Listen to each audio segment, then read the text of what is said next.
Hello friends, আশা করি তোমরা সবাই ভালো আছো। আমিও ভালো আছি। বাটা মাছের ঝাল বা ঝোল সবাই খেয়েছো, সবাই পারো। কিন্তু আজ আমি আলু পটল দিয়ে কিভাবে বাটা মাছের ঝোল করব সেটাই তোমাদের সাথে আজকে শেয়ার করব। এই গরমে এরকম কিন্তু আলু পটল দিয়ে বাটা মাছের পাতলা ঝোল থাকলে কিন্তু গরম গরম ভাতে আর কিছুই লাগে না, দারুণ টেস্ট হয়। আর বাটা মাছ কার কার ফেভারিট আমাকে কিন্তু অবশ্যই কমেন্ট করে জানাবেন। তাহলে চলো কি করে করি সেটাই বলি।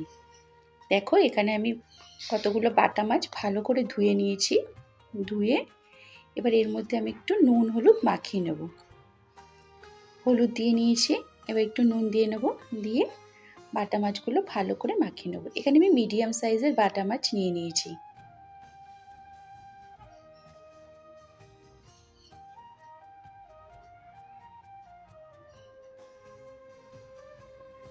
বাটা মাছ কিন্তু আমার খুব ভালো লাগে খেতে, কিন্তু আমার ছেলে খায় না।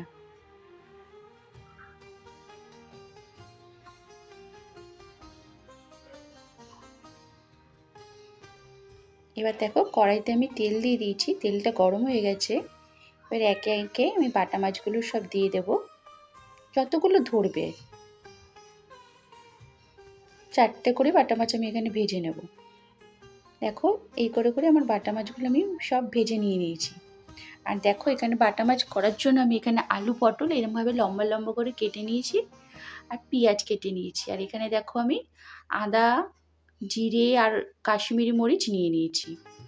এবার বাটা মাছ ভাজার তেলটার মধ্যেই আমি পটলগুলো ভেজে নেব। তাই পটলগুলো আমি দিয়ে নিলাম, দিয়ে একটু নাড়াচাড়া করে নেব।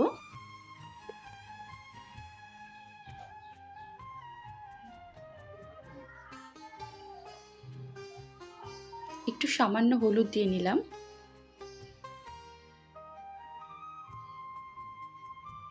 একটু নুনও দিয়ে নিলাম পরিমাণ মতো। দিয়ে পটলটা কিন্তু এখানে আমি লাল করে ভেজে নেব।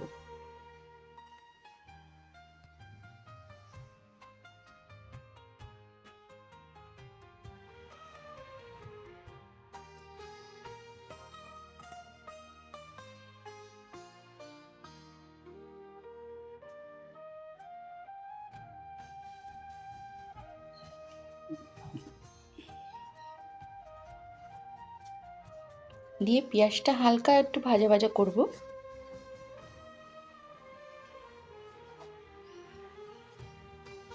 এই কেটে রাখা আলুগুলো এবার আমি পেঁয়াজের মধ্যে দিয়ে নেব।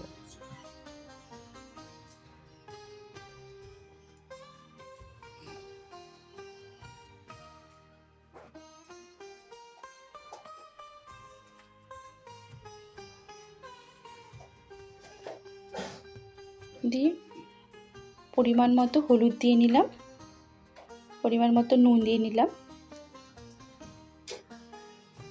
দিয়ে এবার আলুটা পেঁয়াজের সাথে ভালোভাবে ভাজা ভাজা করে নেব।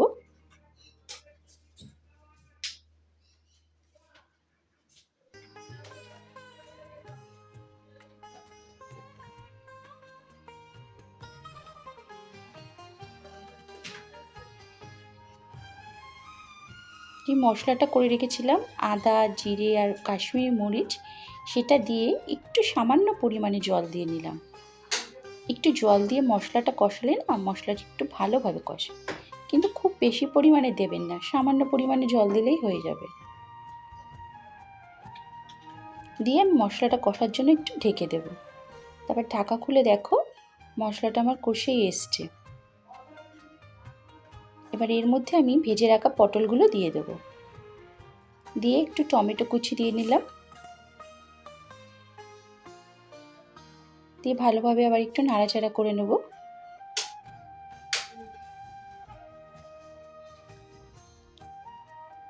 দিয়ে কটা কাঁচা লঙ্কা দিয়ে দিলাম আমি এর মধ্যে।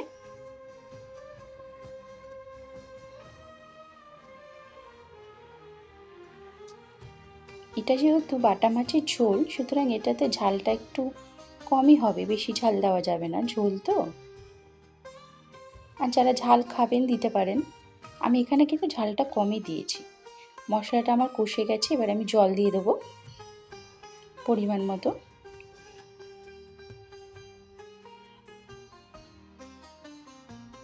একটু একটু নুন দিয়ে নিলাম, দিয়ে ভালো করে নাড়াচাড়া করে আমি ফোটার জন্য এটাকে ঢেকে দেব। দেখো এটা আমার কিন্তু ফুটে এসছে, আলুগুলোও আমার সেদ্ধ হয়ে গেছে। এবার আমার মধ্যে আমি ভেজে রাখা বাটা মাছগুলো দিয়ে দেব।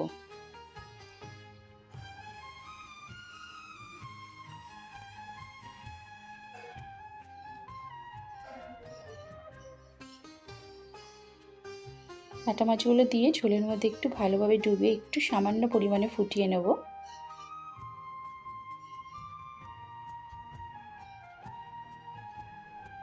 এবার আমি এটাকে নামিয়ে একটু ফোড়ন দিয়ে নেব। ফুটে গেছে তো, নামিয়ে নিলাম। দিয়ে আমি কড়াইতে তেল দিয়ে একটু কালো জিরা আর শুকনো লঙ্কা ফোড়ন দিয়ে নিলাম।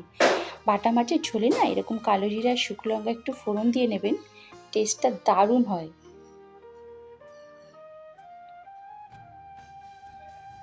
ফোড়ন দিয়ে এবার মাছটা আমি এর মধ্যে আবার ঝোলটা ঢেলে দেবো।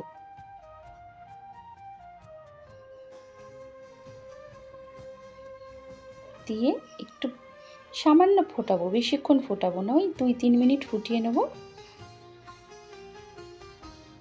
ফুটিয়ে নামিয়ে নেব।